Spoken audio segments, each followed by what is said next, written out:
Bears cereal, baby. And you're listening to the Bears Ballroom Radio Network. Bear down! This is the Bears Barroom Radio Network, and we're brought to you by the Verdoliak Law Group, fighting insurance companies since 1963, and BetChicago.com, your source for all of Chicago's sports and betting news. Bears on Tap is brought to you by our friends at TixBlitz.com. TixBlitz.com, where you can purchase your tickets with no service fees. And stay tuned, a little later in the show, we've got a very special offer from TixBlitz.com. TixBlitz.com. Seventh play of the drive, no score. From the 38 of Detroit. Snap is back, Trubisky, plenty of time. Blitzer, throwing, slant, caught. Allen Robinson, 25-20, breaks a tackle to the 15, runs right to the 10, diving for the pylon.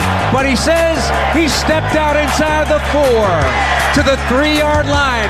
What an after-the-catch run by Allen Robinson on a simple slant left to right. First down and goal. Shotgun snap on first and goal from the 3, handoff. Tariq Cohen, he is in for the touchdown. Touchdown Bears. What a drive. Kept the Lions on their heels easily, like knife through butter working down the field. And that is an 8-play touchdown drive. Bears up 6-0. Here's the snap to Trubisky. Nice clean pocket. Going deep for Allen Robinson. Over the shoulder. Making a catch. Touchdown. Touchdown Bears. What a throw by Mitch Trubisky. 12-0. Bears lead the Lions. Snap Trubisky. 4-man rush with all kinds of time. Loads up right. Caught Miller at the 25 of Detroit. Breaks a tackle to the sideline. 10-5. End zone. Touchdown. Touchdown Bears on 2nd and 5. Play action to Miller. 45-yard touchdown throw. Bears up 19-0 on Detroit. 8:18 to go, second quarter. Snap back by Whitehair to Trubisky, looking left. Trubisky gonna run it on the delayed draw into the end zone. Touchdown! Touchdown Bears! And an emphatic spike of the ball by Mitch. 25-0. All Bears in the first half here at Soldier Field. Trubisky has time, throws the slant, caught. Robinson away at the 15, 10, 5, end zone, touchdown! Touchdown Bears! 26 yards, Trubisky to Robinson. Their second TD connection of the day. Bears up 32-10. After a game like this, what do you say to critics? Nothing. I don't say anything. I don't listen to it, I don't hear it, so I don't say anything. I don't care one bit. The only thing I care about is Coach Nagy, what he has to say, what my teammates have to say, and what they think of me. And I know there's been talk and noise going on this week. I didn't hear it directly, but I heard my teammates having my back, and that's the only thing I care about. And that's what means the world to me. My teammates have me back. People are talking on the outside, but I don't even hear it. I'm just going to go about my business, do my job, and my love for my teammates grows even stronger that way. And I just want to play that much better and play the way I know how, because I know those guys in that locker room and my head coach and my coaches and all my teammates got my back.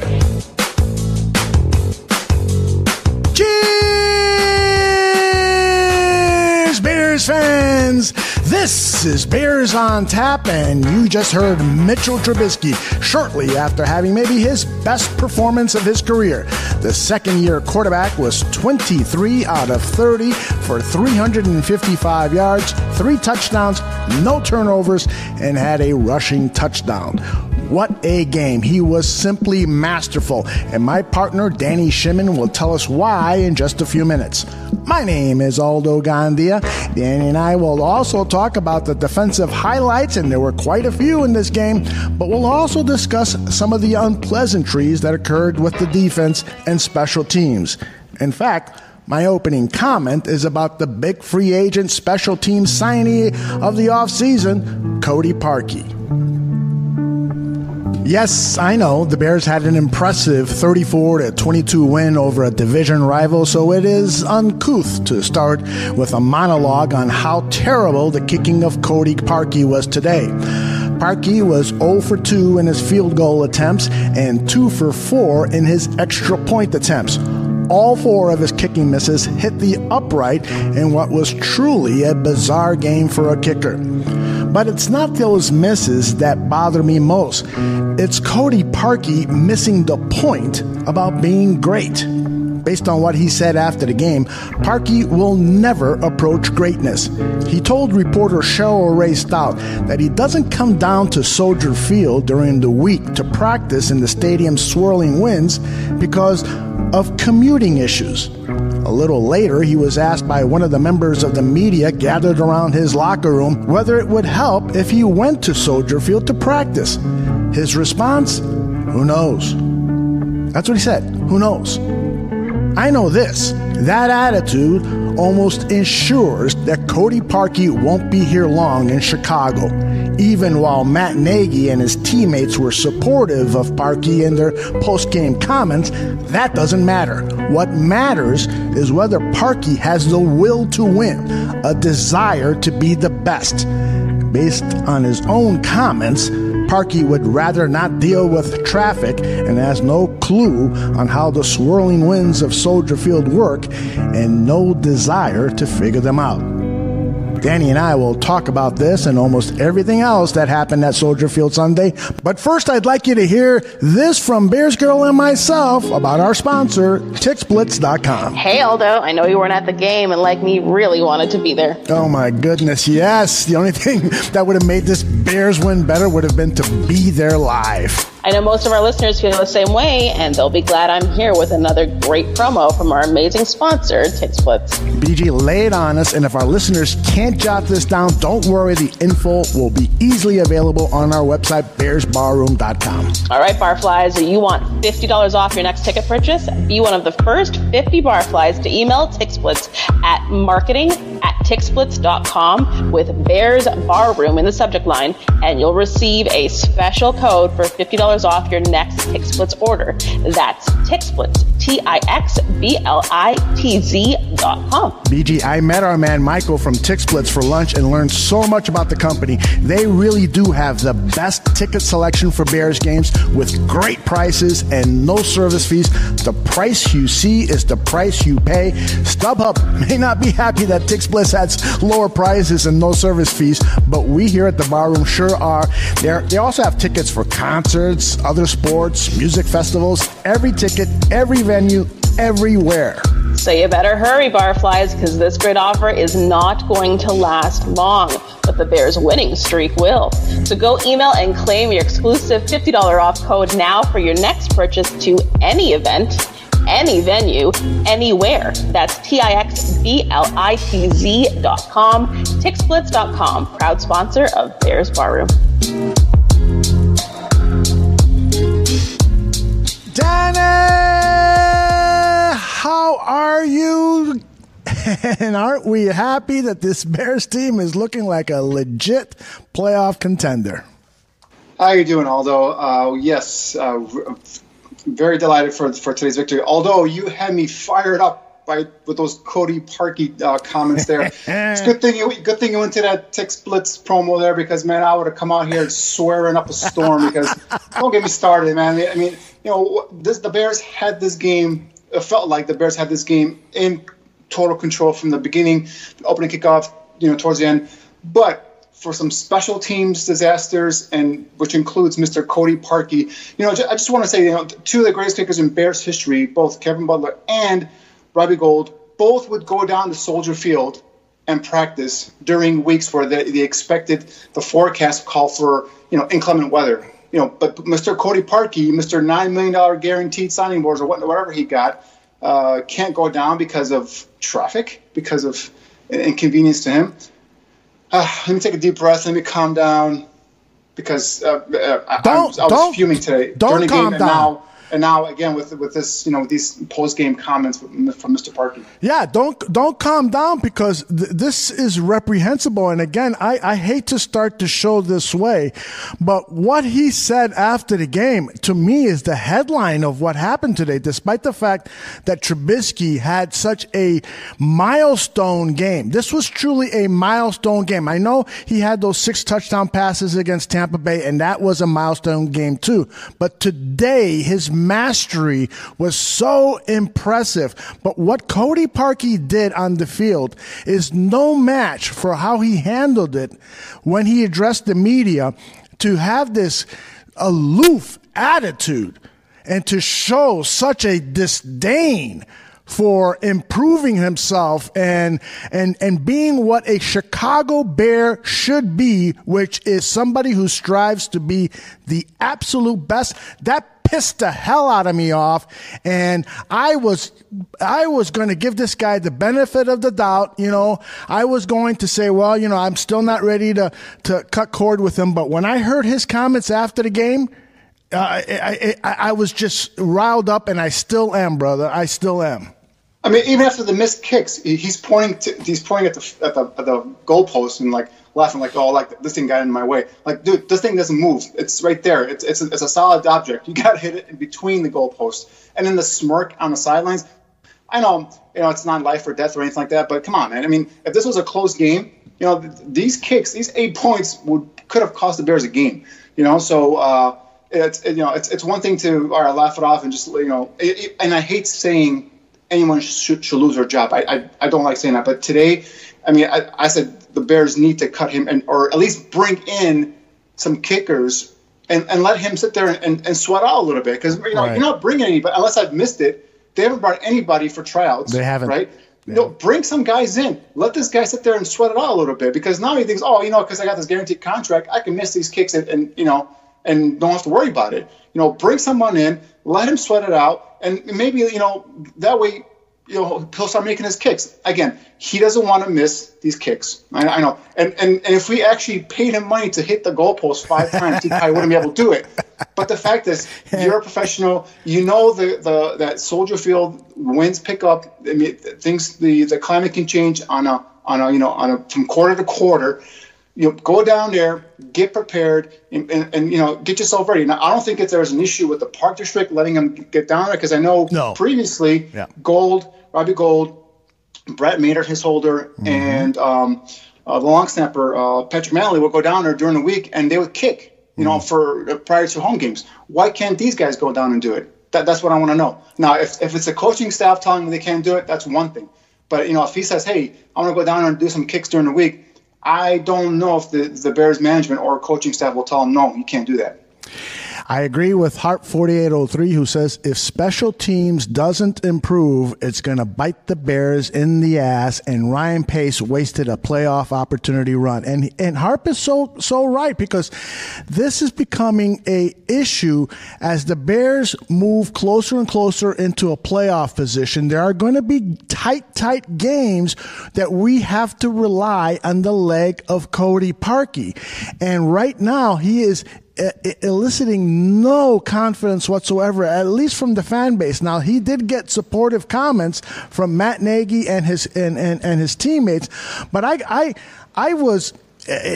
You asked about whether they had anybody come in. Well, when Matt Nagy was asked about that this week, whether they would bring in other kickers, he laughed it off. And now I know what he's trying to do. He's trying to show support for one of his players. But in this case, I think it's important sometimes to show a player, especially somebody who you spent a lot of money on for that position.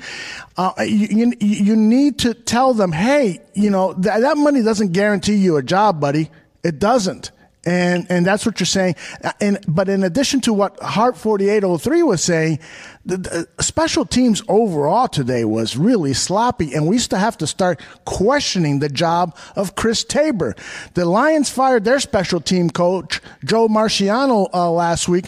Maybe the Bears should be considering calling some other special teams coaches, because overall special teams play is not what it should be. Am I right or wrong?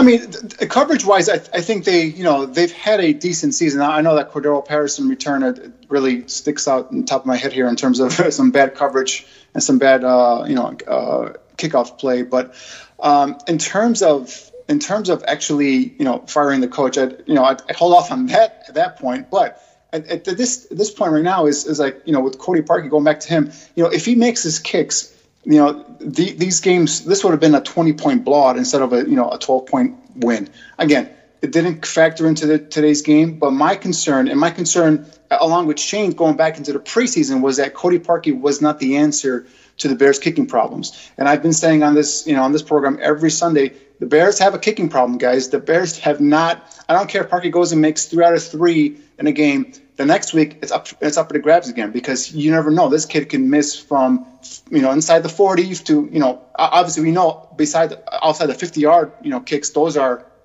God forbid, those are hit or misses. But, inside the 40, he's supposed to be automatic kicks, and he has been unable to get those in as well. So it's just something that the Bears constantly have to battle every year after they've got rid of Robbie Gould.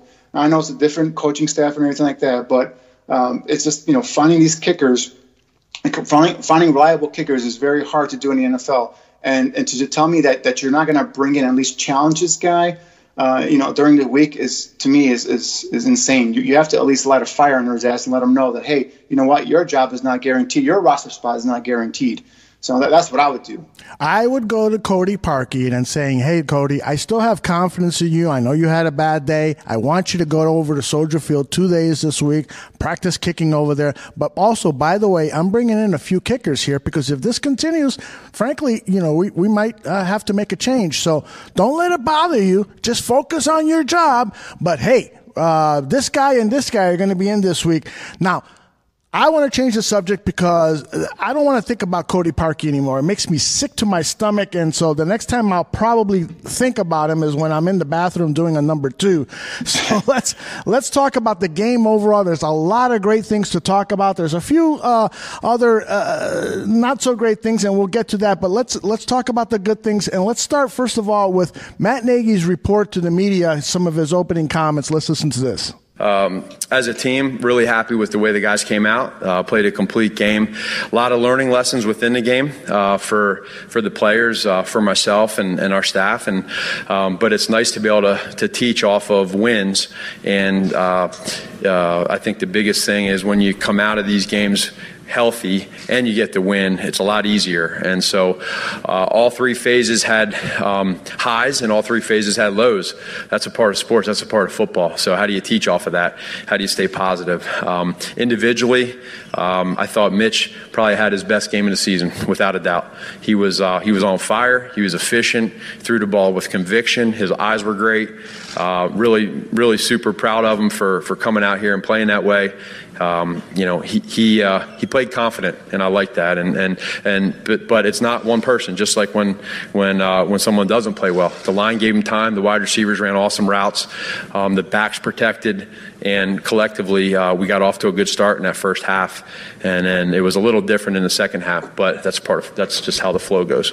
Danny, important point there that it wasn't, just Trubisky playing well. It was also his supporting cast playing very well, which allowed him to focus on his part of the job and excel. Trubisky was excellent today, right? Yeah, I mean, I agree with what you said earlier, and I also with Coach Nagy there. I think Trubisky had his best game as a pro today. I mean, that 6-touchdown game against Tampa Bay was nice, but this game he was efficient. He was in control of the offense. I mean, you saw him go through progressions. Every week I come out here, I say, I want to see a little bit of growth each and every week. I'm not expecting him to do a gigantic leap to get, go from a raw quarterback to a polished veteran in this offense. But I want to see incremental little small steps. And today I saw them. I've been saying the last couple of weeks, his pocket presence has been getting much better. And again, today you saw him being able to kind of maneuver in the pocket, buy some time, and go through his progression, meaning his first option was open, his second option wasn't open. He was going through his reads. A couple of times he found Terry Cohen going across the middle on a delayed route there, and that was nice to see. So he went through all his progressions and hit him. He hit receivers in stride today. I know he can miss a couple of them deep down the line, down the field to Taylor Gabriel, but those two passes to Robinson, the one for 35 yards, had him on a slant, in stride, leading him away from the defender. Robinson cut the ball, didn't have to break his stride, just kept going down the field for 35 yards. And then obviously the touchdown, the second touchdown, where again he hit him on a stride on the slant, right? Perfect placement on the ball. The touchdown, the first touchdown to Robinson, I'm not sure if that was an underthrow or it might have been a back shoulder throw. Either way, he put it in a spot where only Robinson was able to adjust his body, contour it, and reel in the touchdown catch. So again, this pocket presence, his awareness, even scrambling. He took off today. Once was for that delayed draw up the middle. I think there might have been a called play where he just took the ball. I think it was his first and goal, the 6-yard line. He took the quarterback draw, went up the middle behind a terrific block, by the way, from Jordan Howard. Maybe the fullback might want to take some lessons on Jordan Howard how to block linebackers. Anyway, he went right up in the middle, got a touchdown. And also there was one big third down conversion where he was able to buy some time, got away from pressure, and took off and got a first down. Those kind of plays are backbreakers for defenses. And like I've said before on the show as well, defenses now, if you've noticed, they're taking a man out of either coverage or from rushing the passer, and they are actually having them spy Trubisky. So his feet have become an actual weapon for the Bears. He might not get the big yards every week, but he is actually taking up a defender who is there spying on him just to make sure he doesn't get out of the pocket and run loose. Danny, the run play, Trubisky said after the game, he was asked whether that was a called play or whether he changed it at the line. And I wish I would have pulled that soundbite because his response to it was pretty cool. He hesitated. He looked over to the side like maybe at one of his coaches or something like that. And it's like he didn't want to respond. And then he said, it's an option play. And so that tells me that was something he read at the line. Exactly. It was a play call he made at the line. So he don't want to give it away because defensive coordinators are going to go back and see this film and see what he called, what play it was, or what word he used or verbiage. And they're going to know that. So that's why he didn't want to give that away. Exactly. And then that one touchdown pass, that back shoulder, he said that it was just, he didn't use this word, but he did say that it was kind of a lucky throw. It's not like he planned the backdoor throw. It's just where the ball landed. So that was just kind of a fortunate play. And that particular play, it was Allen Robinson's. I put this up on Twitter. The route that he ran, he faked out the Detroit cornerback, Nevin Lawson, at the very beginning at the line of scrimmage. And so he had a couple of steps on him, a step and a half, all the way down his route. And so that allowed for that, imperfect throw. That allowed for that to happen. So again, my point being that everybody on this team played so well. It allowed Trubisky to have an excellent game. And then one of the things that I got to mention is the play of the offensive line today, particularly their pass blocking, was sensational. This is what Trubisky said about the offensive line. It makes it a lot easier. They make my job easy today. I was able to find open receivers because I had a bunch of time in the pocket and really not that much noise and chaos around me. So I was able to sit back there, be real comfortable, have my eyes downfield, and just trust my reads and do what I got to do. So all the credit goes to my offensive line for sure.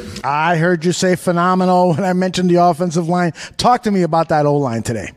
Yeah, I was mentioned talk about earlier. He was not pressured. I think he was sacked once, but that was like that play near the goal line where he just went down. He probably should have got rid of the ball. But anyway, he was sacked there. That was the only sack they gave up this whole game. And in terms of pass blocking, they're phenomenal. Even the run blocking, that first touchdown, the one by Tariq Cohen, Cody Whitehair and James Daniels did a terrific job of sealing off the defensive lineman, opening up a crease for Cohen to go ahead and sneak up in there and get that touchdown. So, run blocking and as well as pass blocking, more so pass blocking, I would say, than run blocking. But the few examples where they did do a good job of run blocking, you saw the offensive line was kicking on all cylinders today. You know what? Steven Zimmerman just wrote that Mizell shouldn't be on this team. Nall outplayed him in the preseason and earned more of a shot than Mizell. You know what? I don't blame him. So let's talk a little bit about that. I wasn't planning on talking about Mizell at all today. Taquan Mizell, the running back who was picked off waivers after the Ravens were trying to sneak him onto this practice squad. He was picked up by the Bears. He's a very similar to Tariq Cohen in height and speed and play style and so forth. He's an okay player, but Ryan Nall, oh my goodness, to me, there's no question Nall should be on the active roster and not Mizell. Well, that's the thing you said there is Mizell is similar to a Tariq Cohen type of player in terms of while he's not as shifty and as quick as fast as Tariq Cohen, he's got some similar traits. He's a very good pass catcher out of the backfield. He's a guy that they could line up in the slot similar to Cohen and have him run pass patterns. With Nall, we've gone over this before. The kid is a heavy downfield runner, similar in some ways to a Jordan Howard, but I see him more of a different type of position player than a running back. So I know why they have Mizell in there. My question is, why isn't Benny Cunningham in there? I mean, he wasn't inactive today. He wasn't injured today. I mean, if you're gonna go, a guy who can catch passes out of backfield, why not go Benny Cunningham? I know Mizell's replaced him as a kickoff returner and in the formations as well now. So, that's my only question. But yeah, I mean, I'm not here, banging the table for Taquan Mizell to play. So I'm just, my only reason is why he's seeing more playing time is because he's somewhat similar to Tariq Cohen as opposed to the other options we have, whether it's Nall or apparently Benny Cunningham. Well, one of the imperfections about the offense today, and there weren't many, was just the overall run game. It didn't put up the kind of numbers that we would have liked to see. Trubisky was asked about the run game, and this is what he said. Yeah, one of those days. Sometimes you're not going to pass the ball as well. Sometimes you're not going to run the ball as well. But you got to stick with what works. And today it was the pass game and just being positive and first and second down and creating those big plays down the field. So I think we did what we need to do to be explosive on offense and win the game. And then you just come back, look at the film, and see how we can continue to improve in other areas. And that would be the run game. How can we continue to get the run game going, continue to be more and more positive? And when we get to the second half, when we need big runs to close out, how do we do that? So it's something we go back, look at on the field, but we're definitely going to sit back and enjoy this win today and then go back to work this week. You take away Trubisky's 18 yards rushing on 3 carries, and what the running backs did was really awful. Jordan Howard, 11 carries, 21 yards. Tariq Cohen, 7 carries, 15 yards. Mizell, 1 carry, 0 yards. All right, Matt Nagy comes to you and Danny Shimon and says, Danny, help me out. Wow, what do I do to get this run game going? What do you tell him?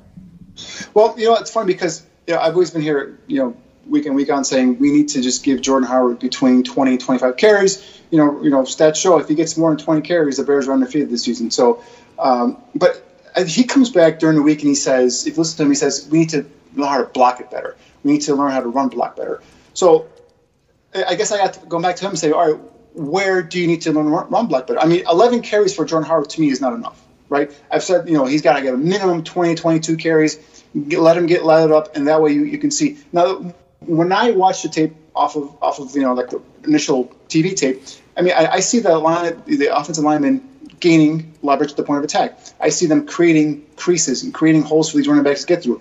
Now, maybe some of the run calls he's calling at the times in which he's calling these plays could be questioned, but in order to get this run game going, you gotta have to commit to it. And I just don't think Coach Nagy has a commitment to the run game. Right. That's just me, but. I think he gets. I'm not going to question his play calling. I mean, his first 15 scripted plays are phenomenal. Awesome. I think the Bears have scored.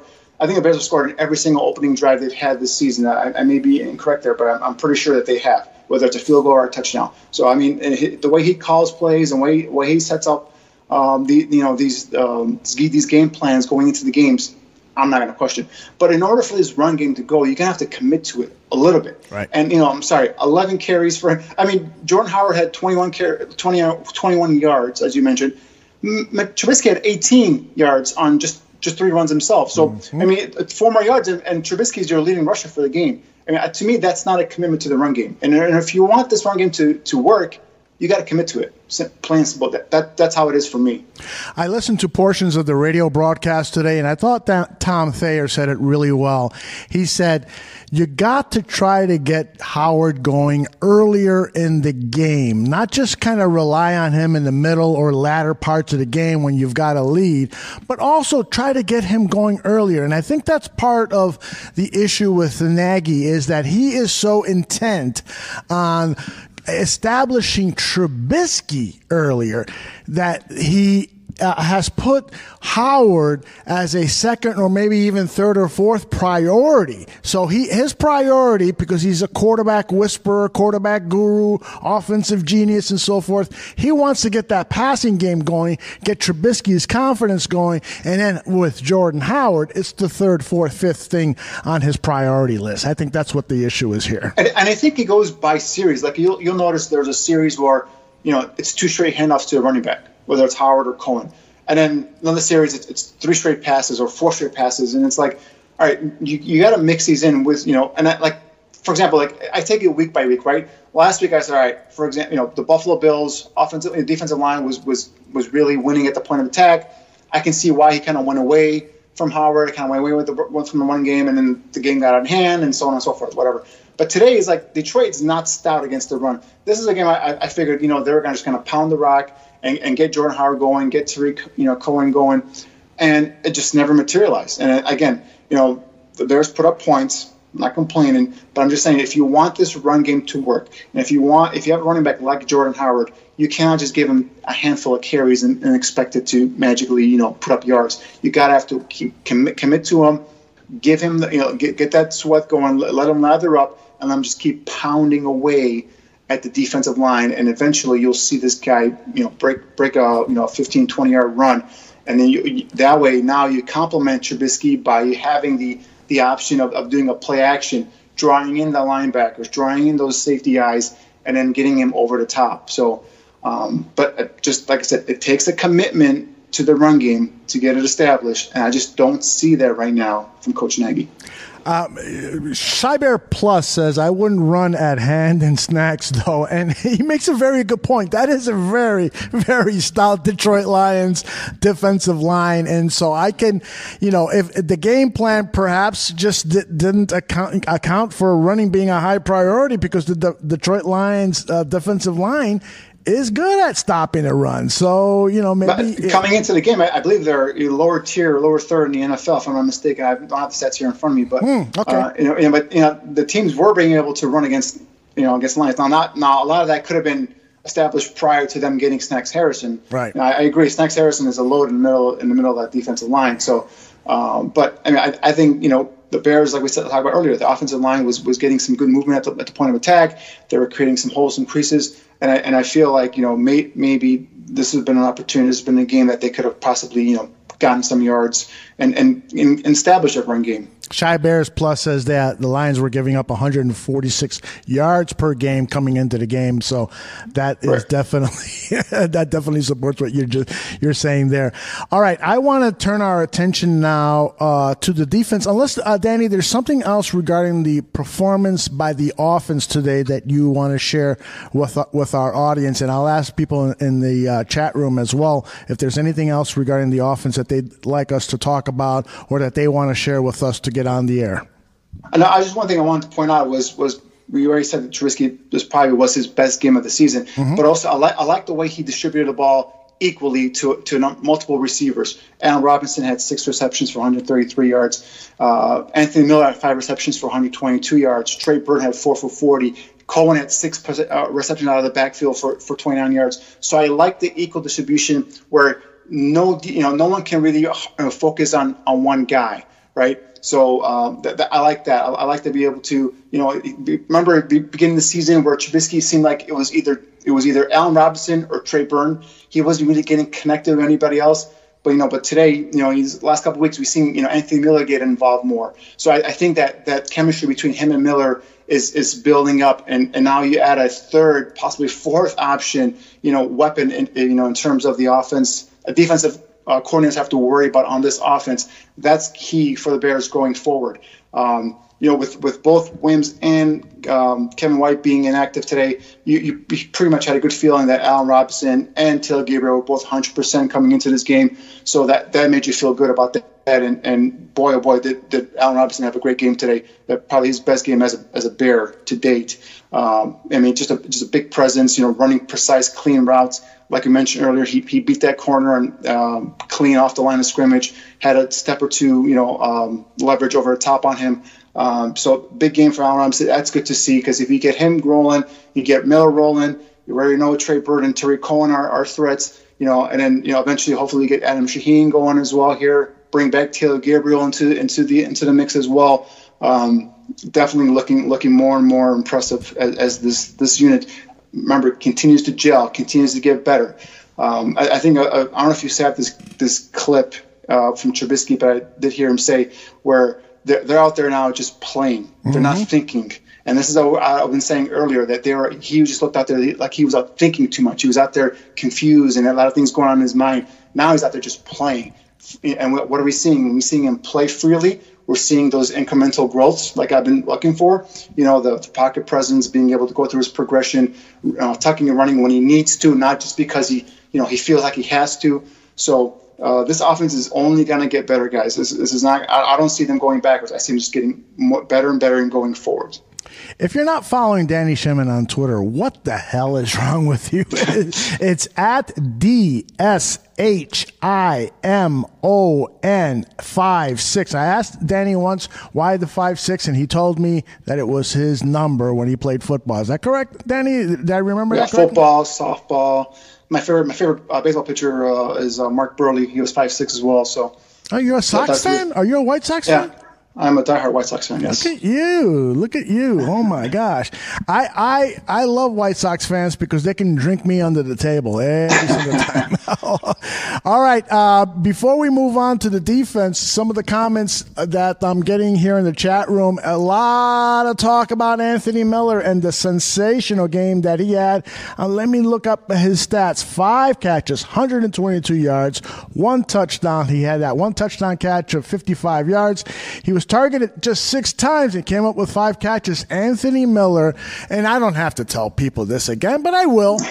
Danny Shimon was talking about Anthony Miller weeks and weeks before the draft, and he actually used the words Antonio Brown when talking about Anthony Miller. And I see it too, brother. I see it too.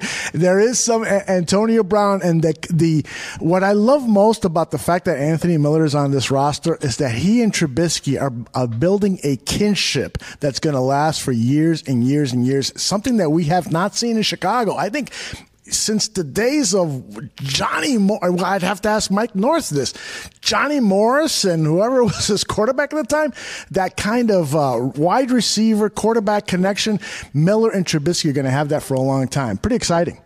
It is pretty exciting, and especially when you see this kid, if Trubisky hits him in stride, you see him with his abilities as a run after the catch kind of player. He breaks tackles. He's not a big in stature, but he plays big. He plays physical for a kid his size. Strong hands, and the ability to run away from defenders. And it's funny you mentioned that kinship between him and Trubisky. Remember that play where Trubisky was running out of bounds, and then Jared Davis pushed him, and he got a penalty. Guess what was one of the first players to come and get into the face of Jared Davis? It was none other than Anthony Miller. So you see him going up and battling for his quarterback there and taking on a guy who's bigger than him, but he doesn't care because he knew that was a cheap shot that Davis took at his quarterback, and he wasn't going to stand for it. So that's one of the reasons why I love this kid coming out of the draft. Besides his physical talents, his ability as a receiver, this kid is a warrior on the field. He plays bigger than he is. He's fearless. He'll go up against anybody, and he doesn't care who they are. And by the way, refs, really? You're going to give my boy Anthony Miller a penalty for taunting? All he did was make a catch, spun the ball, and signal first down. I've seen guys do 10 times worse, and they don't get flagged. So that was I'm getting off the rails here, but that was something that really pissed me off as well today. Nagy was asked about that after the game, and he said that the official told him he threw the ball at my feet, and so that official apparently was officials got slow feet. He's got to get out of the way. Yeah, exactly. You know what? It's ridiculous for any official to take any kind of offense to a player doing a celebration. This is a typical celebration that players do. Miller did it himself. I think after every catch that he did, he spun the ball like that. And for the official to say that he did it near my feet, F you, dude. Right. F you. That's just a reason. That's an excuse. There's no reason for that type of it's ridiculous. Flag, a penalty. It's ridiculous. Okay, time to talk about the defense. Oh, my goodness. If we're going to talk about the defense, we have to start by talking about Khalil Mack. The return of the Mack. The return of the Mack. I should have that music queued up because I love that tune by Draft Dr. Phil. But here's what Khalil Mack said after the game when he was asked, how he felt about having to sit out 2 games. And I don't have to remind you guys that he had a streak going of I don't know how many games it was, but he had not missed a game in his entire career. He was asked about that after the game. It was tough for me, but it was cool coming back and getting another win, and that's what it's all about. How was it tough? How was it tough? Just because I'm a competitor, you know what I mean? I don't want to sit and watch. I like to be out there with my guys, and that's what it's all about for me. You know what I mean? Whether you hurt or not, I'm going to give my all, and so being able to be there was cool. But did you feel like you were playing today with all that pent-up energy? Yeah, I mean, you can say that, but like I was telling Coach Staley, I got to play catch up, and got to get to the quarterback as many times as I can. Well, I think you caught up pretty good. Say that again? I think you caught up pretty good with 2 sacks. Yeah, I mean, could have been 3, 4. You know what I'm saying? So just looking forward to next week and getting out there again and getting some more wins, and that's really what it's all about. It could have been 3 or 4 or 5. It really could have been. I mean, if you focus on Khalil Mack today, I mean, he was close to having other sacks, and I know what he's also saying. You know, there were things that probably the eye couldn't tell, but he was kicking himself for maybe not going this way instead of going that way and so forth, using his hands properly. That was a tremendous performance by Khalil Mack any way you look at it. It was just a ho-hum 2-sack day. Come on, Aldo. This is what this man does. I mean, I tweeted out a clip. I mean, he got first of all, every play. If you just focus on him, he was being either chipped by a running back as he was going out into the pattern, or a tight end, and then taking on an offensive lineman. If he wasn't taking on 2 blockers right at the snap. All right. I tweeted out a picture where the tight end chips him. Okay, goes out in the pattern. So Mack avoids the tight end, and he literally blows up Decker, who was a first-round pick for the Lions out of Ohio State. Good player. Literally puts him on his ass. Yeah, decent player, and he gets that sack. I think it might have been his second sack of the game. But I mean, that's what this guy does, you know. And it's simple. You know, you can see the difference between him being healthy and him being not healthy versus the Patriots. You know, this guy is constantly drawing double teams, at times sometimes triple teams if you count the chipping player that's hitting him and then releasing into the pattern. Attention, and then obviously the recipients of all the attention is his teammates, right? So Leonard Floyd got his first sack of the season. I haven't seen someone get so many hugs after getting a sack in my life. But there he was on the sideline celebrating his first sack of the season. And then, of course, everybody else then starts chipping in. Now, as a team, the Bears finished with 7 sacks today, which is phenomenal. And a couple of things that I noticed that Vic Fangio has thrown some different wrinkles in. Now, lately he's been doing more of those corner blitzes. But today I saw Akeem Hicks standing up in a 2-point stance rushing from the edge, which I hadn't seen all season. And then he threw in some other things in terms of being able. He had Mack and Floyd rushing from the same side of the field. Awesome. Right. So Mack was in a 3-point stance, and then Floyd was in a 2-point stance. So I think Floyd came looping around, and that generated pressure right in the face of Matthew Stafford, which caused an incompletion. So he's tinkering with some of his toys here. So he's throwing some new things out on tape as well. One thing we missed on offense, going back real quick, is Eddie Jackson and Bryce Callahan today were in the offensive backfield. So I missed Jackson. Else now. Jackson today? Yeah, Bryce Callahan and Eddie Jackson were back in the backfield today. Yep, they were. Wow. So these coaches, they're not only planning for this week's opponent, but they're also putting things out there, which I love, by the way, putting things out there for Minnesota, for Green Bay, for the Giants, wherever else they're playing down the schedule. All right, well, what's going on here? We got Mac and Floyd same side. Wait, why is Akeem Hicks standing up in a 2-point stance? Wait, where's everybody else?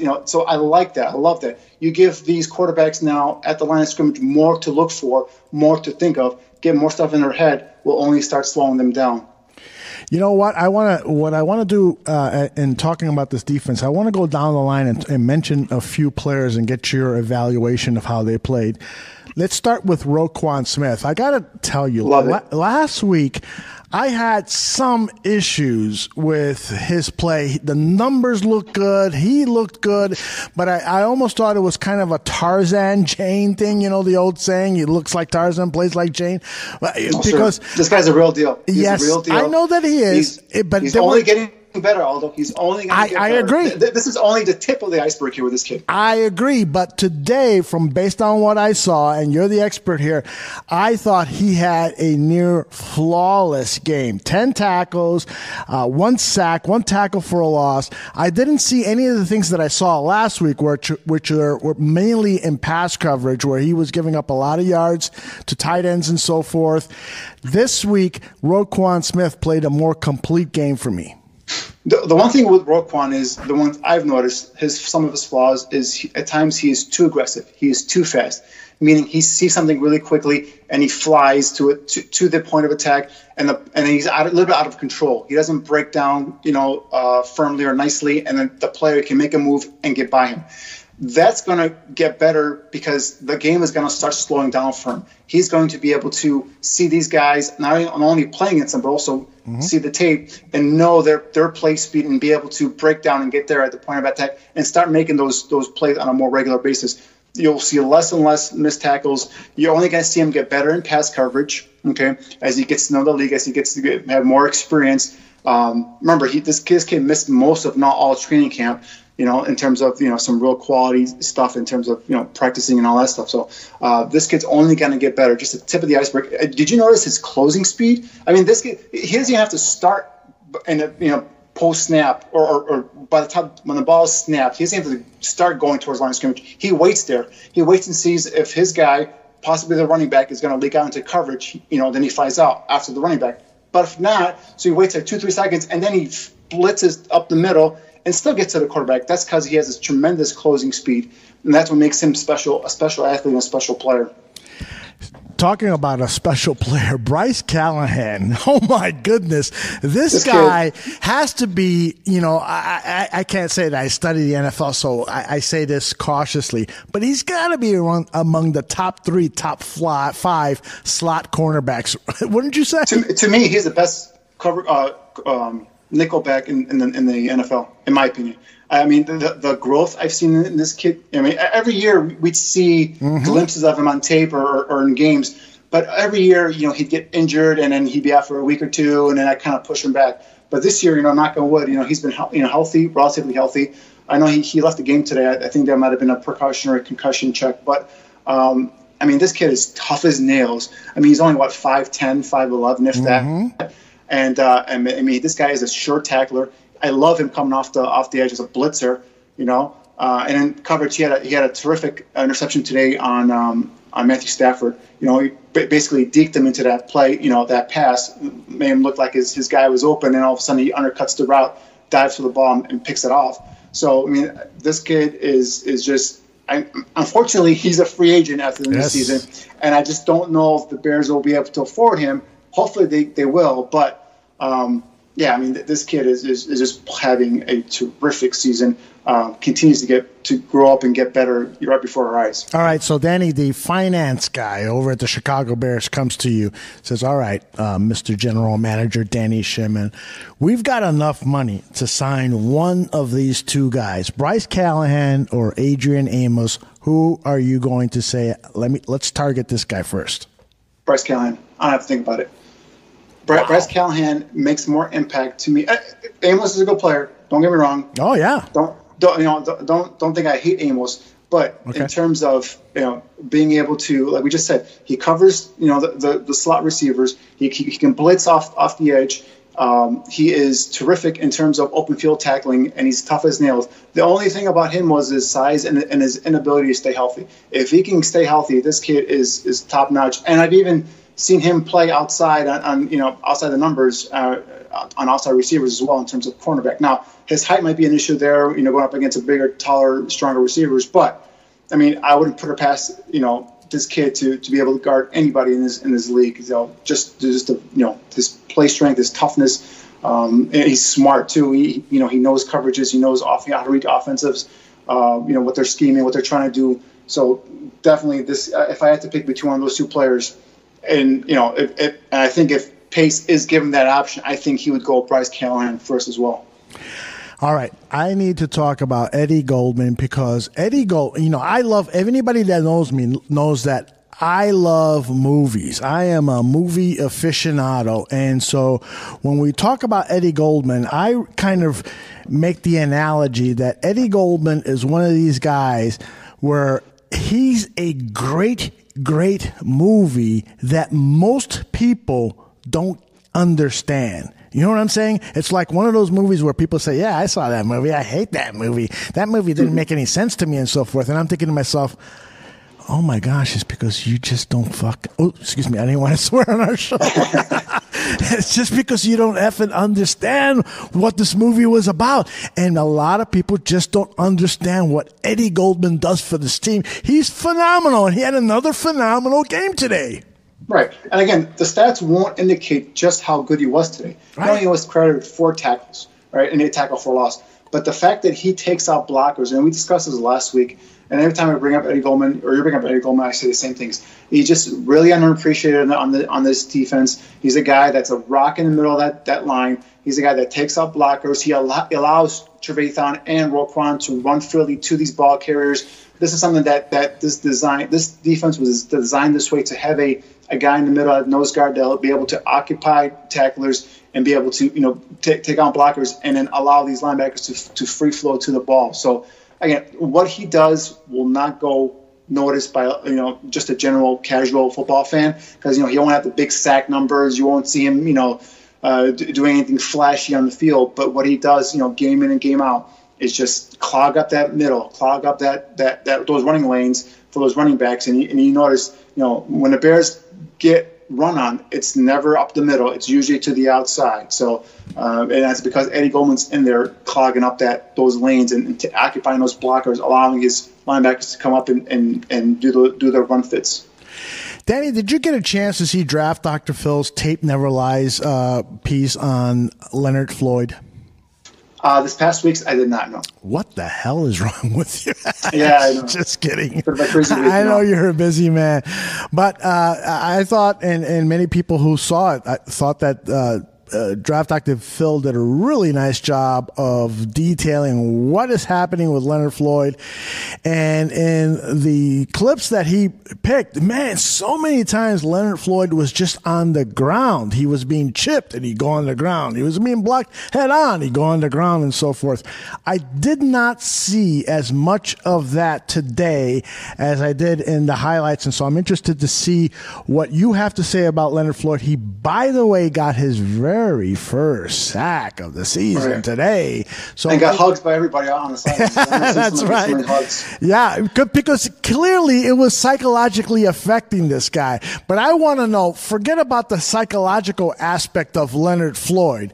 What do you see in this guy physically? And can he really become a premier edge rusher, or is he just going to be kind of an average player who is fairly average at pass defense and fairly average at rushing the quarterback? Well, what I saw from him coming out of college was just this thin athlete, a guy who had tremendous size and speed, and be able to basically run around and beat offensive linemen that are much slower than him to the punch and get through and get into the backfield. So at Georgia, he lined up at outside linebacker. He was a middle linebacker. I mean, they played him all over the place. So the one key with him is his ability to get off of blocks, meaning to if he has an offensive lineman arms on him. He's got to be able to rip and swipe them off and get past them, utilizing his length and his speed. One key thing that Vic Fangio said this past week was what he noticed with Floyd, was that he wasn't utilizing his speed at the beginning of his rush, meaning that he was allowing these linemen to get their hands on him. Right. Again, no matter how much muscle you put on him, he is what he is. His frame can only carry so much muscle, so much weight. And, his strength is his length and his get off and his speed. And he wasn't utilizing that. He wasn't allowing himself to win at the point of attack or at the snap, basically. So he was he wasn't getting off that burst. He wasn't showing that burst. He wasn't exploding out of his stance and getting by these guys. So now they're reaching for him instead of just getting up and allowing them to plant their hands in his chest. As I'm sure Phil probably went over in his piece there. Knock him on his ass because if you go up against these 200, 300-some pound offensive linemen and you're Leonard Floyd, I don't care how fast or how much stronger you are, you're going to get planted on your ass if you allow these guys to get a clean shot at your chest. So I think that's some of the things that if you noticed today, he was quicker out of his stance, and then he had a real nice spin move. I think that might have been where he got the sack, where he spinned off. Mm-hmm. It was a counter move to what the lineman was doing. He spun around and got right into on top of Matthew Stafford, so for the sack. So it's things like that. He's got to utilize his length and his quickness. He's not going to be able to muscle his way to a sack. He's going to have to use that speed to get past these linemen and to also disrupt the passing lanes using his length, his hands, getting up in the air, and then also getting into the quarterback. So I think what Vic's doing now, lining him up next to Floyd, I think, or Khalil Mack was phenomenal today because that allowed. I'm sorry? I love that move. It reminded me of Buddy Ryan and what he used to do with Otis Wilson and Wilbur Marshall on the 46 defense. Please go ahead. Right, because now you have these guys. You have two guys who are speed rushers, and you have Mack, who's a much more powerful player who can play some stunts, who can play some games. You can do a tackle end loop where Mack goes in first, punches the alignment, and then you have Floyd come around, loop around, go up the middle, which he did today, and get right into the face of the passer with his length and disrupt that pass. That turned out to be an incompletion from Matthew Stafford. So stuff like that, letting him be a little bit more free around the line of scrimmage, not allowing linemen to know where he's lining up every single play. That might be a key to getting Floyd off and allowing him to get more confidence and then, eventually grow into his game. So I think, like I said, his key is his speed and length. He cannot outmuscle guys at the point of contact. Not every offensive lineman at this point yet. He can take on some tight ends, he can take some fullbacks, and so on and so forth. But I'm talking about these behemoths of linemen that we have now playing in the NFL. Where we have centers now at 6+ and 300 some pounds. So his key is speed and length, and he's got to be able to win with those two traits. Khalil Mack got 2 sacks. Roquan Smith got 1 sack. Leonard Floyd got 1 sack. And your boy and mine, my guy, Bilal Nichols. Talk to me about his game today. Yeah, again, coming off a knee injury, he missed last week. Today, again, the kid just is solid. I mean, I think he might even got the start today. I think his name was listed as a starter today. Yeah. So it was just only a matter of time where he replaced Jonathan Bullard in that lineup. This kid's a player. And again, another one, we talked with Roquan Smith. This guy's only just touching the tip of his talent right now. He's only going to get better and better. He's got the traits, the body, the quickness for a guy that size, the ability to wipe and swipe away the arms of an offensive lineman and, give him a shimmy at the line of scrimmage. You can pass them. He's got that type of quickness at the point of attack. So, not to mention the strength to be able to take on these guys and, stack and shed at the point of contact as well. So another kid who's just going to get better and better. We talk about, again, guys like Roquan Smith, guys like Bilal Nichols.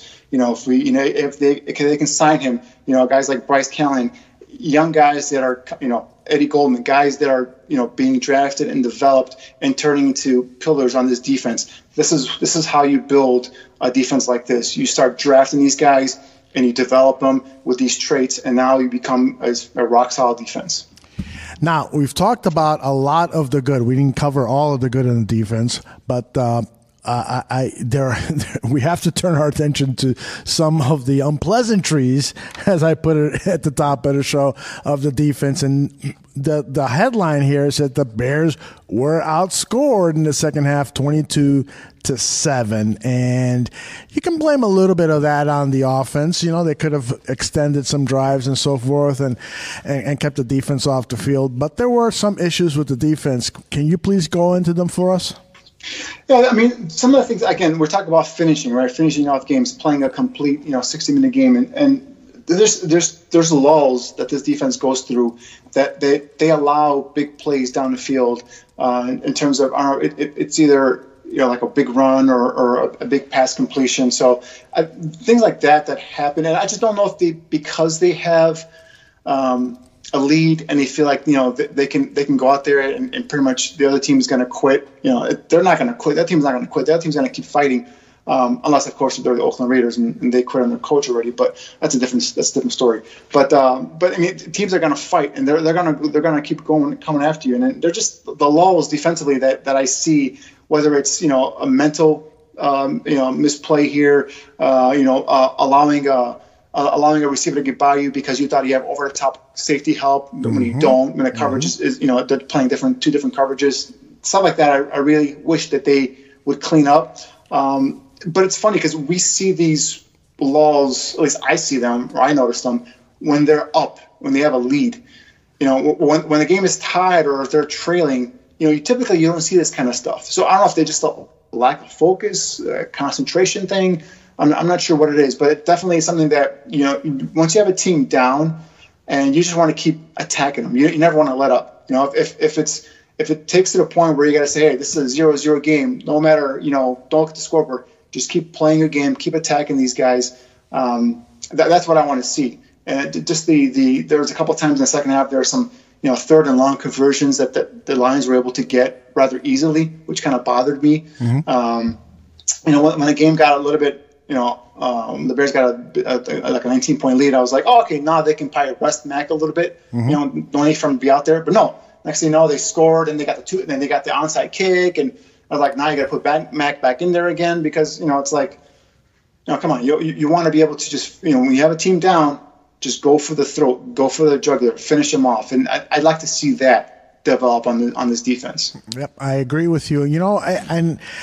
I can only go with my gut feel when I make this statement because I don't have any evidence. I'm not in the locker room and I don't have access to insiders and so forth. But I got to tell you that I just feel like there is, and with certain players on this defense, I believe that there is I get the feel that there is a lack of discipline with some of these players and that they get a little loosey-goosey at times and so forth. I don't know if you get that same feel either. With Khalil Mack, I don't get that feeling at all. This guy is phenomenal on the field, but also phenomenal as a team leader, and that he's always focused on wins and losses. He's always focused on doing what's best for the team. But I don't get that same feeling, and I'm not going to name the players because, again, I don't have any evidence to back it up. There are 2 or 3 players on this. The whole hair on from Chicago has just in capital letters mentioned one of the names that I have in mind. I'm going to say it. Eddie Jackson is a player. I know which play you're talking about. Okay. There was a play that I did circle on Eddie Jackson where I think it was a pass to the flat to a running back, and he came up and he just kind of like stood there, and then like, what are you doing? And then the guy just ran right around him. Yep. So at that point, I'm thinking, all right, is he thinking that penalty from a couple weeks ago where he came up and he clocked the guy and he was given a penalty for that? And I'm saying, all right, is he waiting for the guy to see if the guy catches the ball before he hits him? Or is he just, like, all right, he's going to catch the ball and kind of just, lackadaisically walks up to the guy. So that's where I saw that. I wrote it down. I'm like, I wonder if that penalty is in the back of his mind now, because he's like, all right, if I come up and I clock this guy and he doesn't catch the ball, next thing you know, it's a penalty, But another player that I noticed that, I don't know if this has been noticed or this has been thrown out in the chat room or not, but Aaron Lynch. I mean, he had another roughing the passer penalty today. Mm-hmm. It seems to me like every week this guy has some 15-yard penalty, whether it's for gyrating his hips or, today he went low at the knees of Matthew Stafford. Yep. Now, I got to go back and take a look. In fairness to him, I got to go back and take a look at the tape and see if he was blocked into him. But you do not go at the knees of the quarterback. You know that is a penalty 99.9% of the time. Yep. You just don't do that. You know, the way they're protecting these quarterbacks. So, again, I'm not sure if he was blocked into him. But, again, you do not go at the knees of a quarterback. Yeah. Okay? So stuff like that really, those plays. I mean, Kyle Fuller, again, he mistimes a jump on a pass, and then the ball is completed over his head because he mistimed the jump. And this happened early in the first half.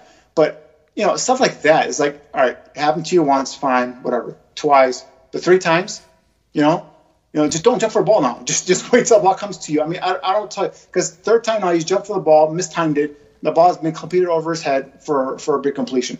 And then later on he lets up some easy pass connections between him and Stafford and his receiver. So it's like, those couple plays kind of stick out to me. It's stuff like that. That once you have, like I said earlier, once you have a team down, especially a team that's probably in last place and probably doesn't want to be out there getting their butts whipped, just put them out. Put them out of their misery. You could have arrested Khalil Mack, like I said earlier. He didn't have to come back in. You could let the young guys play more. Stuff like that really kind of annoys me. If you really want to be considered a great defense, you do not let teams back into games. Just don't do it. Right. And everything that you said, I agree with, was fascinated by how you presented it. And the one thing I just want to add to that is that I think that this is a coaching problem. I think that this is, again, I don't know what's going on there, but I think that Vic Fangio has to take the leadership on this. I think that Matt Nagy has to address it with this team, that they just need to be more disciplined. They have to be more flawless. I can excuse a lot of the mistakes with a player like Mitch Trubisky, who has so many responsibilities at the quarterback position, and he's got a process, and he's blah, blah, blah. But Eddie Jackson comes from a program from Alabama, which Alabama preaches. I mean, they preach discipline. Nick Saban over there preaches. So he should be coming into the NFL with that pedigree of knowing, hey, I'm not going to make any stupid mistakes here. And yet I am seeing them over and over. And the guy is supremely talented. This guy could end up being for lack of a better comparison off the top of my head, an Earl Thomas type of safety in the NFL. But man, oh man, if he's going to continue to make these errors, these mental errors, these errors that are related to poor discipline, then I'm thinking in terms of playoff games, big time games on the line. I have seen enough of Chicago Bears players making mental mistakes on games that cost us playoff positions or cost us playoff games. I don't have to tell you about Chris Conte and the Green Bay Packers. I can go on and on and on. So I want to correct those mistakes. And so we've got a new breed of Chicago Bears players. And so whenever anybody does anything that reminds me of those days, I throw up a little bit in my mouth. And so that's where I'm coming from. No, I agree, because these plays could be,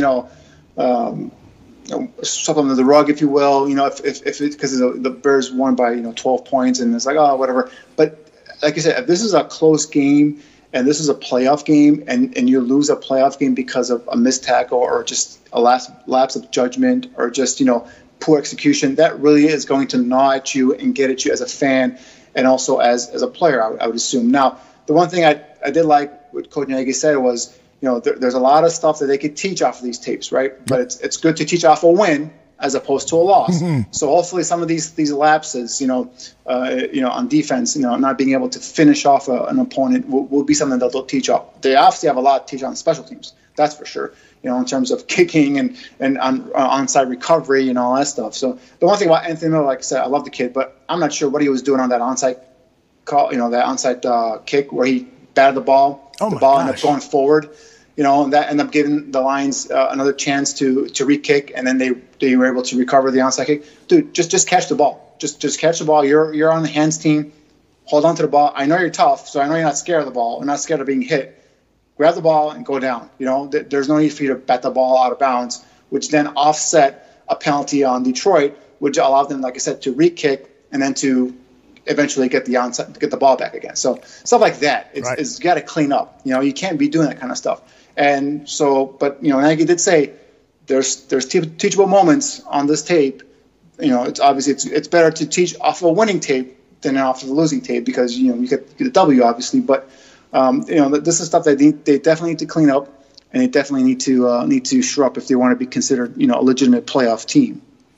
Well, and I think that they are a legitimate playoff team. Now, to me, it's about, winning those playoff games that you probably are going to get into. Now, you and I rarely talk about upcoming games. I want to talk about this upcoming game next Sunday night on primetime TV, the Chicago Bears versus the Minnesota Vikings.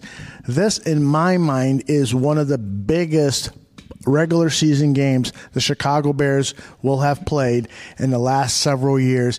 Since your famous Chris Conte Green Bay Packers. Yeah, gosh. People in the chat room are just really upset that I brought up the name Chris Conte. So,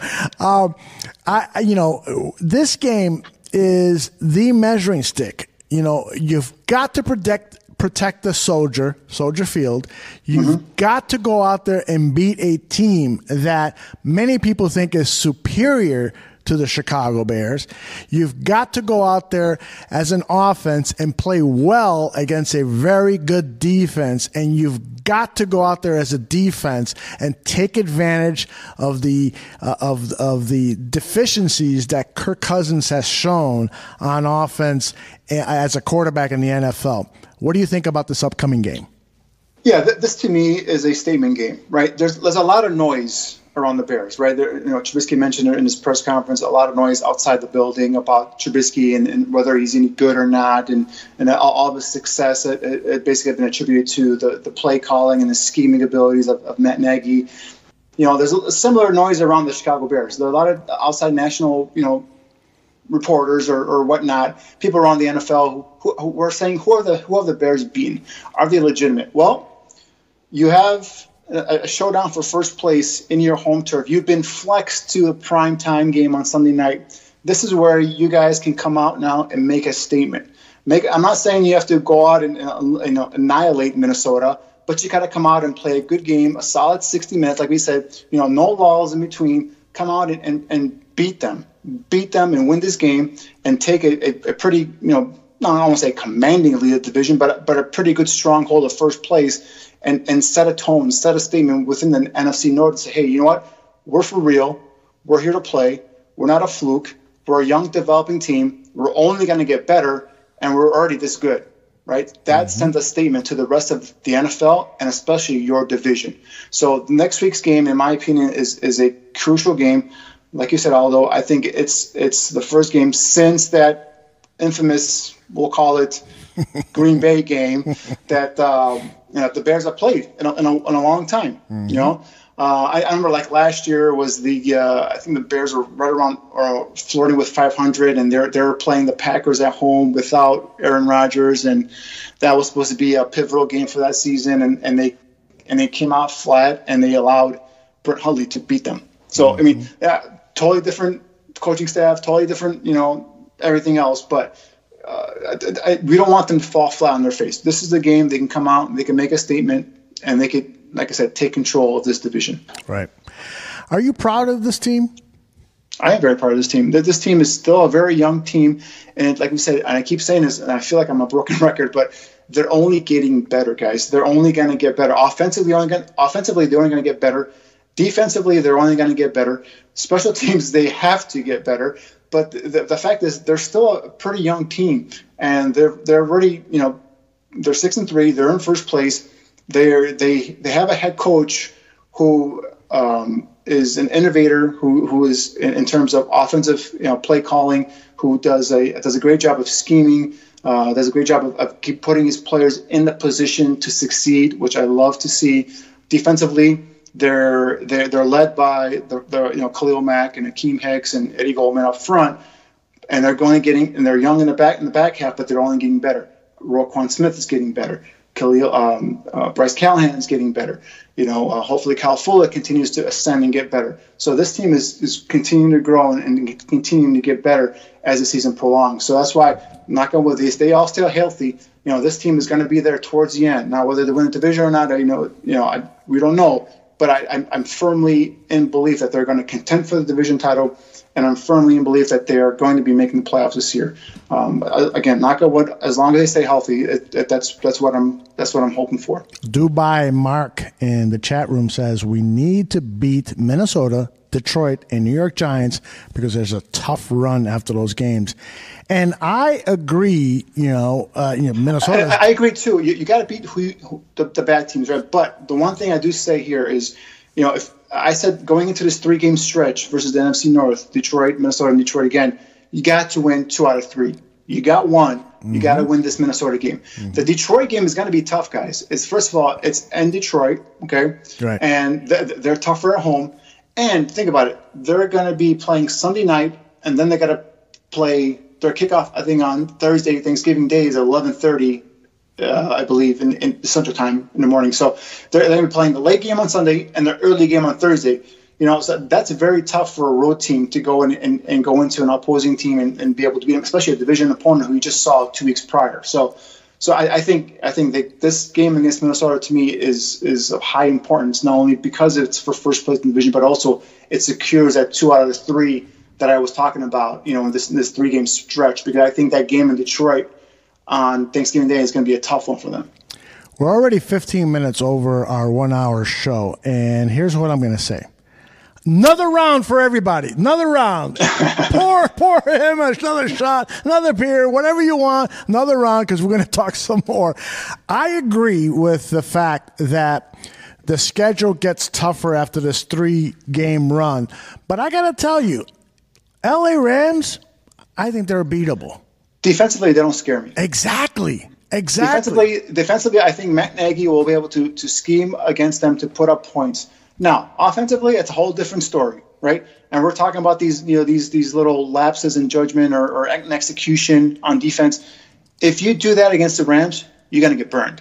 I don't care who you have rushing. The Rams will have quick players, that can get off the line of scrimmage real quick. Goff has a pretty quick release and he can get rid of the ball quickly. Now, the one thing about the Rams is, late report today was they lost Cooper Kupp, possibly for the season. Yes. And that's a guy that's a huge loss for them if he's gone. But doesn't mean they don't have any other talented playmakers on offense as well. So, right. And Todd Gurley, that's going to be a big. Todd Gurley is going to be a big test for the Bears' run defense. How they take on him and stop him potentially is something I'm looking forward to watching. Defensively, the Rams, they have a terrific duo in the middle there with Sue and Aaron Donald, and they just added Dante Fowler from Jacksonville. So up front they're going to be a formidable competition. But I think, like we just mentioned earlier, Nagy does a great job of scheming. He'll be able to put players in position to go ahead and take advantage of their weaknesses. And their weaknesses right now is in that back half of their defense. The one thing you notice about Nagy, and you'll notice, and I was mentioning it earlier on offense, where we saw multiple players get multiple catches today. One thing I love what he does, if you guys notice, there isn't the same guy getting the same amount of balls, same amount of attention every week. 1 week it's going to be Taylor Gabriel. 1 week it's going to be Allen Robinson. 1 week it's going to be Anthony Miller. What he does is he puts players, or he takes advantage, schemes against the weakness of the other team. How many times do we see Allen Robinson line up in the slot today? Because he probably knew that the slot corner wouldn't be able to match up with Allen Robinson, and vice versa. How many times do we see Taylor Gabriel, shift from one side to the other side? He wants to see if there's a corner specifically covering Gabriel, following him across the field. Stuff like that you might not notice on an everyday basis, but if you pay close attention, the way he does, there's nothing on offense that the Bears do that isn't premeditated, that isn't pre-planned, that isn't intended to give him an idea or an inkling what the defense is doing, whether it's a shift, whether it's moving from a player from one side to another side, whether it's calling a play or not calling a play, or putting 2 defenders in the backfield, putting nobody, stuff like that. Everything he does is premeditated, and it serves a purpose for him to be able to either make an adjustment at the half or later on in the game, or even maybe if it's a division opponent, take advantage of it in the next game coming up. Mm-hmm. So that was the one thing that I love watching, the way Matt Nagy calls his plays. Now I wish he called some more run plays, but it's a different story. Yeah, that is a different story. All right, now you talked about the injury to Cooper Kupp, and that definitely is going to hurt that team. The second-year receiver has been playing really well for them, but the Rams have so many weapons that they should be okay for that. Now, the Detroit Lions today had multiple injuries. We don't know the extent of all of the injuries, but just some of the players who were hurt today. Marvin Jones Jr., they're probably, I think it's safe to say, the number one wide receiver now that Golden Tate is gone. He suffered an injury in the third quarter, attempting to make a catch down the sideline, and he did not return to the game. Punter Sam Martin, who was a very good punter, he was taken to a nearby hospital following the conclusion of the game for the evaluation. We don't know what was wrong with him. The second-year tight end, Michael Roberts, he injured his left shoulder. It was a really good video shot of him walking off the field, nursing that shoulder. And their number one tight end, I think it's his number one tight end, Luke Wilson, was already inactive with a shoulder injury. Mm-hmm.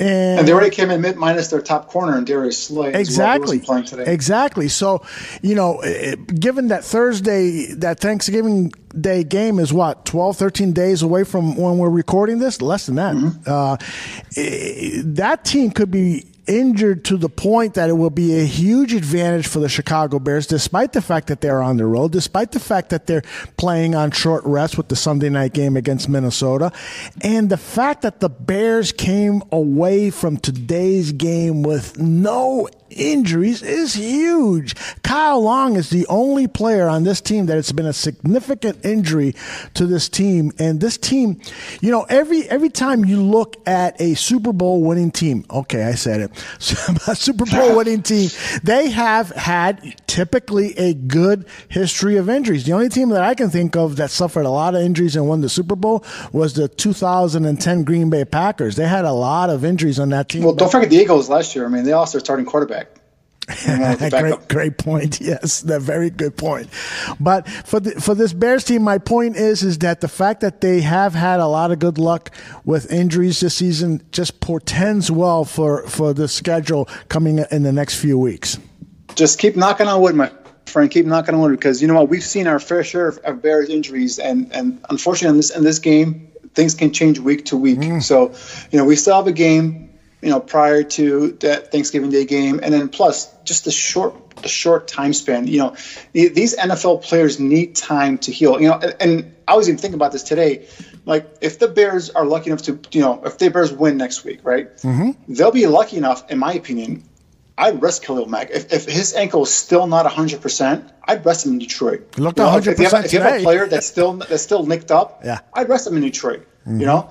But again, we got to see that's way down the line. That's something that we'll see how next week games go, and then we can talk about that. But just the late Sunday game, then the quick turnaround to a Thursday morning game, that's going to be tough, in my opinion, especially on the road. I'm telling you this now. In the future, and it could be after the next collective bargaining agreement, I think we're going to see a time where the NFL is not going to be a Sunday league. I think it's going to be where teams are going to play games every 10 days or so. It's going to be more like boxing matches, and that there isn't going to be this paradigm that it's on any given Sunday and so forth. Games are going to be played more because the players union is going to demand, and they're going to get for safety reasons, they're going to get 10 days off between games. And you know what? I can't blame them for wanting that. I don't want to see the Bears play a Sunday night game and then go out there play on Thursday morning. That's ridiculous. These guys, are human beings. Let's not subject them to that kind of punishment. Now, one of the things that I love about NFL football is the fact that these guys are, I hate to use this analogy, especially on a special day like today, but they are soldiers. They are fighting out there for us. Warriors. Warriors. They really are. So, I get that, but we need to factor safety into the decision-making, and I hope that someday we get to a point where these guys are given, to your point, the proper amount of rest to recuperate from the hard banging that they're doing. And that way it also helps to alleviate some of these rule changes that are in the mind of some people sissifying the league. We want to see the hard hitting. We want to see the tough contact and so forth. Let's not let that get out of control, and instead let's look at giving these guys more rest to heal from some of their injuries. The only thing about that is unfortunately, if the owners are going to give it an inch, they're going to want a mile, right? So if they give in to Thursday night games, they're going to want an 18-game schedule. So and that's something that they've always, both the Players Association and the owners have had butted heads on. You want no Thursday night games? All right, then we want 18 games, right? Just to continue to get more money, fund more money into the game. So, that 2021, I believe it is when the collective bargaining agreement expires. That's going to be a battle where we may not see football for a while. Because if both sides are dug in as the reports are nowadays that they're going to be both dug in, that can be a battle that lasts for a while. Mm-hmm. But yeah, in terms of playing on a Sunday, and if you take a look at the games on Thursday night, I mean, I can count on my hand how many good games we've had, and that's mainly because these guys, their bodies are not ready to play a full game on Sunday and then get ready to play another game on Thursday. First of all, the planning for the game, the game planning is all off, right? That the coaches don't have enough time to get in there and do a decent game plan. A lot of their scheming and everything is all vanilla, right? Because they just don't have time to sit there and break these tapes down on these opponents. Now, if they're playing a divisional game like the Bears are, you already have tape on the lines. You've already played them, so that's more of an advantage, or not as much of a disadvantage, I should say.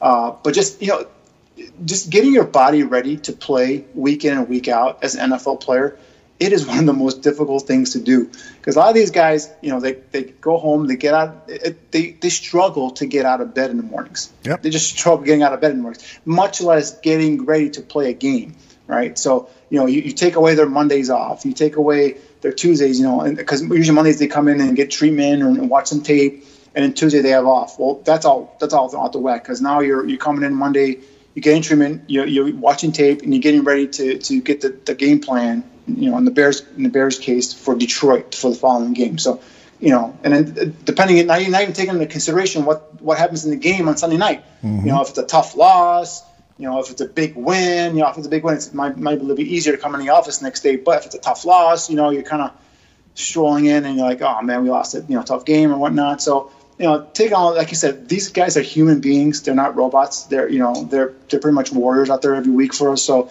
we got to take into consideration that these guys actually have, arms and limbs and bodies and that actually hurt, and it's just the Thursday night games. Not only are they usually not competitive, but they're just bad for the players and period. Totally agree with you. Hey, Danny, you said that it's hard for players to get up out of bed after these short games. It's going to be hard for me to get up out of bed if we go any longer tonight. I want your closing thoughts, and then we'll roll the closing music with some announcements. So give us your closing thoughts on this Chicago Bears win, impressive win, and what might be ahead for this team. Just kind of a quick recap of the show, really. I mean, a great team victory. I felt like the Bears had control from the opening kick to the end of the game. The best game by far for Mitchell Trubisky this season. Was in total control of the offense. Stat-wise, he had better games against Tampa Bay, but in terms of control, pocket awareness, going through his progression, so on and so forth, things we've already covered. I think it was his best game of the season. Defensively, it was good to see Khalil Mack come back and be the Khalil Mack that we've all grown and loved and accustomed to seeing every Sunday. It was good to get Allen Robinson back on offense. But however, there are still things that bother me. Special teams, big disaster. The kicking game, I think we have a kicking problem, and if there's a game that comes down to Cody Parkey winning it for us, making a big kick to win it for us, I don't have confidence in him, making that kick. So that's a major issue. Some of the defensive lapses in the second half are things that, like we talked about, Aldo, that need to be cleaned up. But all in all, it's a victory. It's a first game of a 3-game stretch that you and I have both deemed as critical for this season, for the team to consider themselves, a legitimate playoff contender and to, actually have a chance to win the division. So they got one. Now, obviously, next week is the big game, the battle for first place. We get that one. You're sitting pretty at 7-3 heading into the meat of the second half of the schedule. So good victory, good team victory. Some things to clean up, actually a lot of things to clean up. But you know what? We'll take those, like Coach Nagy said, we'll take those teaching moments off of a winning tape as opposed to a losing tape. So good start. Let's continue the momentum into next week and get a victory against Minnesota. Well said, my friend. Let me tell our audience that we've got the usual full slate of programming this week. We've got Bears Hour Live on Monday night. Draft Dr. Phil is going to go 90 minutes or so detailing what happened in this Chicago Bears game, giving us his ferocious rant about what he liked, didn't like, and so forth about the game. That's always must listen to podcast. And we'll be here live on Mixlr with that show and then podcast version a few hours later, just like this show is. Then Bears 100 Proof on Wednesday morning on your podcast stream. Last week we did a live, kind of like we called it a flash podcast. Will we do that again this week? We'll see. And then there's Buffon 55 on Wednesday night. We will preview the Minnesota Vikings game. Drew Mahal, my old buddy from the NFC North barroom days, is scheduled to be our guest. He's got great insight into the Minnesota Vikings, so you do not want to miss that show. Alec Trey Busies, let's talk it out. Boy, oh boy, more and more people are talking about this show. It is just making an impact onto who's the moderator on BHL tomorrow, Aldo? The moderator. This is a question from Steven Zimmerman. The moderator is oh my gosh, I'm drawing a blank. I know who it is. It'll come to me. I'll add it at the tag of the show. Anyway, besides Trey Busy's Let's Talk It Out on Thursday, it's the Fantasy Football Goon Show on Thursday. You get all your fantasy football information. And then on Friday, of course, the Mike North Advantage. Mike had a very good day today. He was 3-1. So if you want to make money, you better listen to the Mike North Advantage on Friday. Then next week, Thanksgiving week, we've got some special programming news because we're going to do something on Monday night, a week from tomorrow, if you're listening to this live. Monday night, we are going to do back-to-back-to-back shows. That is correct. We're going to do Bears on Tap on Monday night, 7 p.m. Central. Then Buffon 55 at 8 p.m. Central. And then at 9 p.m. 9 p.m. Central, Bears Hour Live with Draft Dr. Phil. So we're going to have a full slate of programming, live programming on Monday night. And I got to be honest with you, this is kind of my vision for Bears Ballroom Radio is to provide this type of programming on a single night, 5 nights a week of Bears content.